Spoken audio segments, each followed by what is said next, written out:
안녕하세요. 마가복음 해설 12번째 시간입니다. 저는 박민호 목사입니다. 오늘은 본문은 마가복음 2장 18절에서 22절입니다. 18절 보겠습니다. 요한의 제자들과 바리새인들이 금식하고 있어요. 어떤 사람들이 와서 예수께 이렇게 묻습니다. 요한의 제자들과 바리새인들의 제자들은 금식하는데 어찌하여 당신의 제자들은 금식하지 않습니까? 라고 물어요. 그러자 예수님이 그들에게 이렇게 대답하셨습니다. 19절 보세요. 혼인집 손님들이 신랑과 함께 있을 때에 금식할 수 있느냐? 신랑과 함께 있을 동안에는 금식할 수 없다라고 하죠. 자, 여기서 도대체 왜 이런 말을 했을까요? 이런 말을 한 이유가 바로 20절에 나오죠. 이것은 일종의 비유인데요. 또 때로 설명한 것인데요. 바로 20절에 있는 이 말씀 때문에 그렇죠. 자, 무엇이라고요? 그러나 신랑을 빼앗길 날이 이르리니 그날에는 금식할 것이니라. 자, 혼인집에 있는 손님들 그리고 신랑 뭐에 대해 설명한 것일까요? 혼인집 손님들은 바로 그 잔치를 빛내주고 기뻐해주고 축하해주러 온 사람들이죠. 그죠? 그러면 신랑은 누구죠? 여기서? 예수님 자신을 가르쳐 설명한 거예요. 빗대어서. 비유죠. 그죠? 비교해 설명한 거니까. 그러면 금식할 수 있는, 금식해야 될 날은 언제라고요? 그 신랑이 죽었을 때, 그 신랑에게 뭔가 문제가 발생할 때, 그죠? 지금 여기는 혼인집, 즉 결혼 잔치 때는 기뻐하고 즐거워하는 거예요. 예수님이 누구로 오셨다고요? 예, 신랑으로 오셨어요. 그들의 죄를 짊어지고 대신 죽으러 오신 분, 그게 바로 신랑을 빼앗길 날이죠, 그죠? 십자가 달려 죽는 날이니까 그날 바로 그렇게 제자들 또는 하나님의 백성들, 그를 믿고 따르는 사람들을 위해서 예수님이 오셨어요. 그런데 누구만 지금 영접했다고요? 예. 지난 시간에 말씀드린 것처럼 2장 13절부터 17절까지 보면 죄인과 세리들이 예수님을 영접했어요. 그리고 그들은 예수님을 따랐어요. 믿었다는 거죠. 그죠? 예수님은 바로 그런 죄인들을 부르러 오셨어요. 그러니까 여기서 혼인집 손님들이라고 부를 때 앞에 있는 내용과 연결하면 아마도 손님으로서 그 신랑이 누군지를 아는 사람들을 말할 수 있다라고 볼 수 있겠죠. 그렇죠? 그래야 말이 되잖아요. 즉, 그 얘기는 뭐예요? 나는 죄인입니다. 나는 죄를 용서받을 수 없습니다. 그러나 내 주가 되신, 나의 신랑이신 예수 그리스도 앞에 가면 용서받을 수 있습니다. 라고 회개하고 스스로 그것을 인정하고 오는 사람, 그 사람을 가리켜 손님이라 말하지 않았을까 싶어요. 바로 그 이야기가 뒤에 있는 비유에서 또 나옵니다. 자, 보세요. 21절 보면요. 생배 조각을 낡은 옷에 붙이는 자가 없고 만일 그렇게 하면 기운 것이 낡은 그것을 당기어 헤어짐이 더하게 된다라고 그래요. 여기서는 이렇게 생배 조각에 관한 또 낡은 조각에 관한 옷에 관한 이런 부분이 또 비유로 나왔죠. 이 병행구절이라고 하는데요. 누가복음 5장 29절부터 39절까지를 보면 이 본문은 제가 아까 말씀드린 것처럼 마가복음 2장 13절부터 17절, 즉 레위가 예수님을 영접해서 대접하고 그리고 자기 친구들을 데려와서 예수님 옆에 나아온 것처럼, 그리고 그 예수님은 그들과 함께 식사하시면서 친구라고 말씀하시고 그들의 죄, 즉 죄인을 구원하러 오셨다라고 표현하잖아요. 그죠?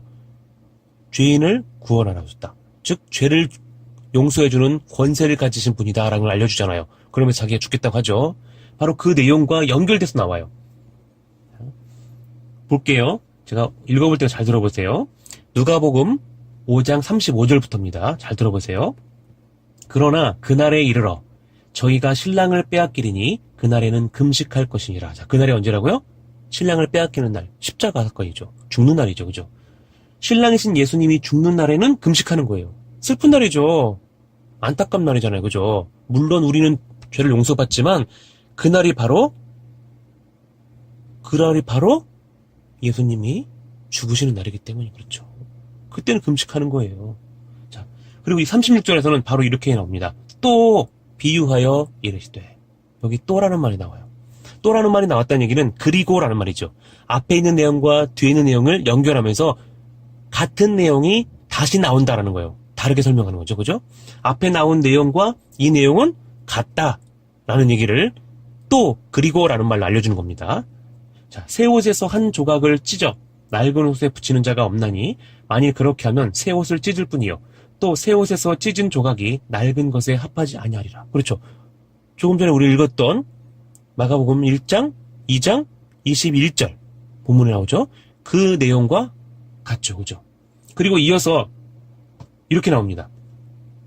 또 새 옷에서 찢은 조각이 낡은 것에 합하지 아니하리라. 또란 말이 나오죠. 그죠? 그리고 37절 같은 비유로 나옵니다. 자, 이 비유는 오늘 본문인 22절에 나오고 있죠.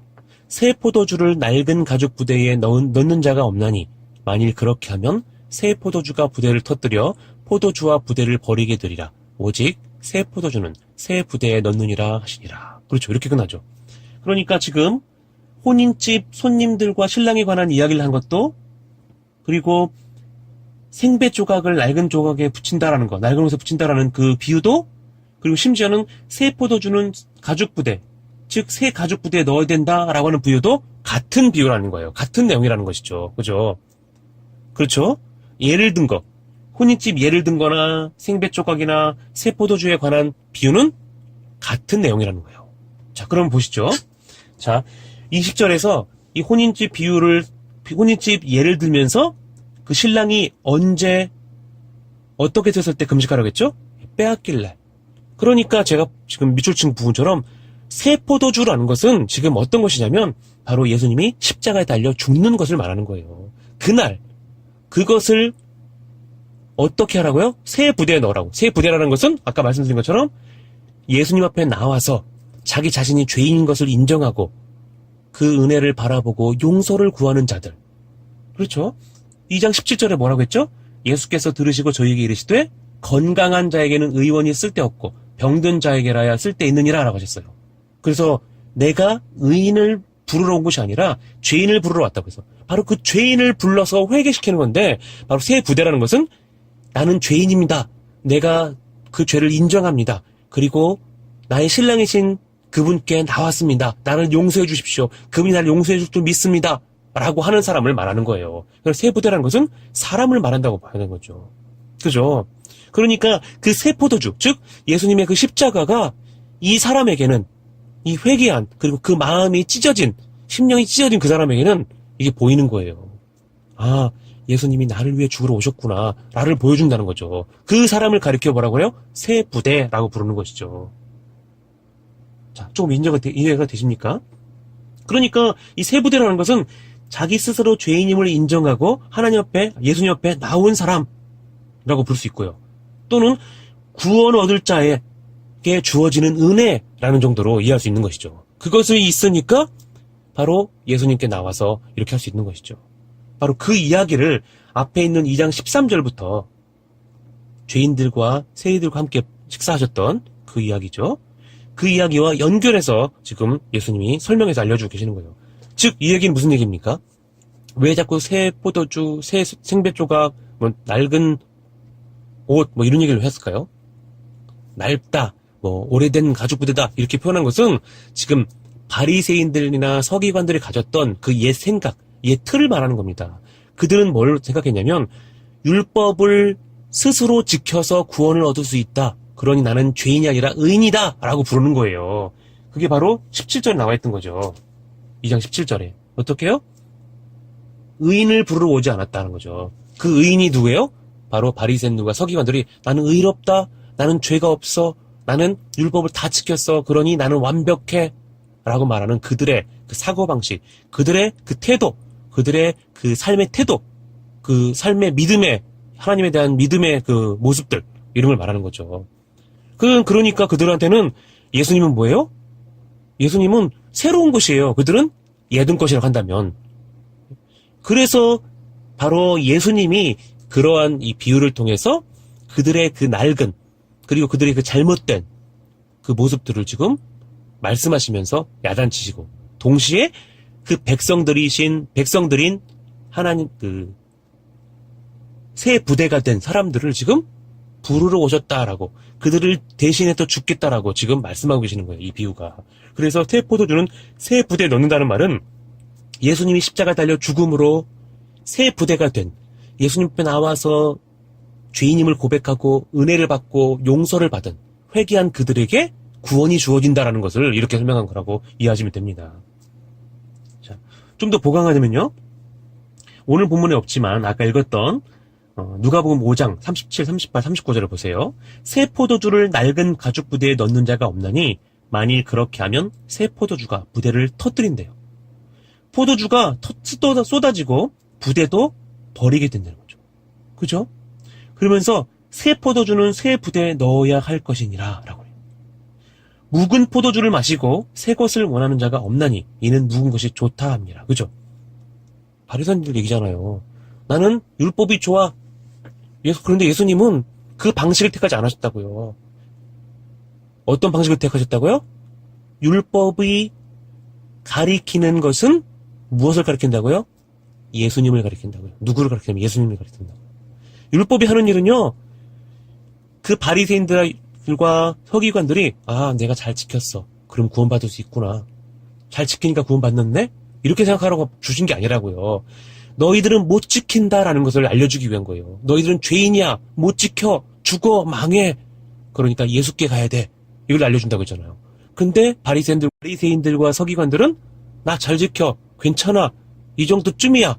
이렇게 생각했단 말이죠. 그러면서 율법을 스스로 지키고 있다고 생각하고 지켰다고 생각하는 사람들이에요. 그래서 그들을 의인이라고 부르는 거예요. 그런 사람 필요 없어요. 스스로 잘났다고 하는 사람 필요 없는 거예요. 예수님 앞에서는. 참고로 복음이라는 것은요, 이미 처음부터 창세 때부터 계속해서 있던 것이에요. 동일한 복음이에요. 율법도 복음이라고 했어요. 그죠? 율법도 죄를 가르쳐주고 죄를 지적해주고 진단해주고 예수께 그 해답이 있다는 걸 알려주는 복음이죠. 그죠? 복음.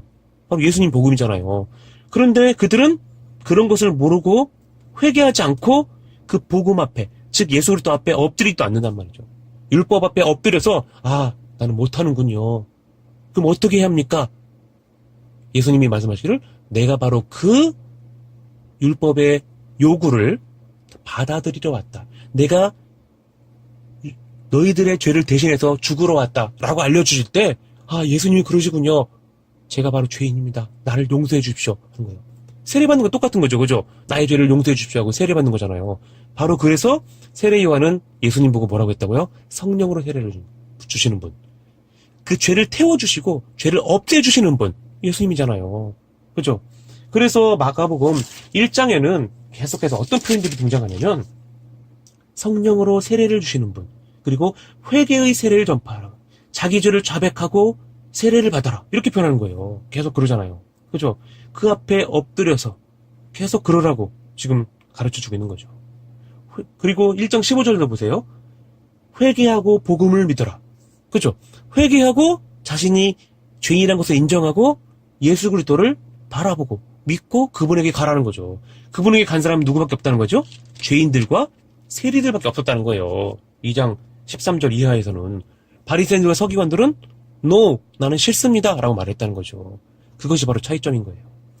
그러니까 여기서 새 포도주는 새 부대에 넣는다는 것은 예수님이 십자가에 달려 죽으실 때에 죄를 용서해 줄 것을 말하면서 동시에 그렇게 회개하고 그 은혜를 입을 자들을 새 부대라고 말했다라고 여러분 이해하시면 됩니다. 그러면 본문의 내용들이 자연스럽게 이해가 되실 거예요. 자, 아시겠죠? 자, 좀 어렵다 싶으면 다시 한번 들으시고 성경 본문과 비교해 보시기를 부탁드리겠습니다. 자, 그러면 오늘 여기까지 하고 다음 시간에 또 이어서 하겠습니다. 감사합니다.